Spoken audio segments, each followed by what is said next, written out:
सो भाई देखो, नेवी की वेबसाइट अंडर मेंटेनेंस में गया है, तो कैंडिडेट पूछ रहे हैं इशू भाई क्या हो सकता है। अगर नहीं पता तो मैं बता देता हूँ। इंडियन नेवी ऑफिशियल वेबसाइट जो www.joinindiannavy.gov.in है, वो अभी अंडर मेंटेनेंस होकर है। अंडर मेंटेनेंस का मतलब हमेशा ये नहीं होता कि एडमिट कार्ड रिलीज किए जाएँ। इतने सारे रिक्रूटमेंट निकाले इंडियन नेवी ने। नेवी ट्रेड्समैन का भी था, उसके बाद और भी बहुत सारे नेवी बीटेक एंट्री आया, उसके बाद navy SSC short service commission आया। तो नेवी जब भी कुछ ना कुछ अपडेट करना होता है, उनका वेबसाइट अंडर मेंटेनेंस चाहता ही है। हाँ, न्यू रिक्रूटमेंट से रिलेटेड कैंडिडेट के डाउट हो सकते हैं, भाई नई भर्ती आ सकती है, किस चीज़ की, वो कुछ अदर ही आ सकता है, क्योंकि MR SSR AA तो आ चुका है ऑलरेडी। सबसे ज़्यादा प्रोबेबिलिटी बन के आ रही एडमिट कार्ड के भी चांसेस हैं, क्योंकि जो कोस्ट गार्ड का बैच, उसी बैच के साथ में ज्वाइनिंग होना है, और कोस्ट गार्ड का फेज सेकेंड एग्जाम आपका डन हो चुका है।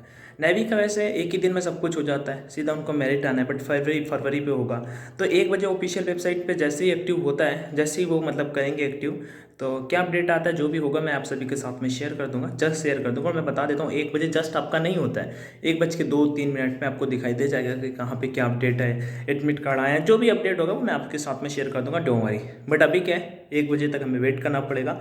1 बजे के बाद जो भी अपडेट होगा वो मैं शेयर कर दूंगा। ऑफिशियल वेबसाइट अंडर मेंटेनेंस है, 1 बजे तक शो कर रहा है। मे भी मैं एक बात और बता देता हूँ, वो टाइम बढ़ भी सकता है, ठीक है, समझ रहे हो ना, टाइम वो बढ़ सकता है, 1 बजे से 2 बजे तक हो सकता है, ऐसा नेवी प्रीवियस कर दिया ही है। और ज़रूरी नहीं कि कुछ भी ना हो, शायद वो अपनी ऑफिशियल वेबसाइट का फ्रंट पेज बदल रहे हो, कुछ भी हो सकता है। जो होगा बता दूंगा। So don't worry and take care. जय हिंद।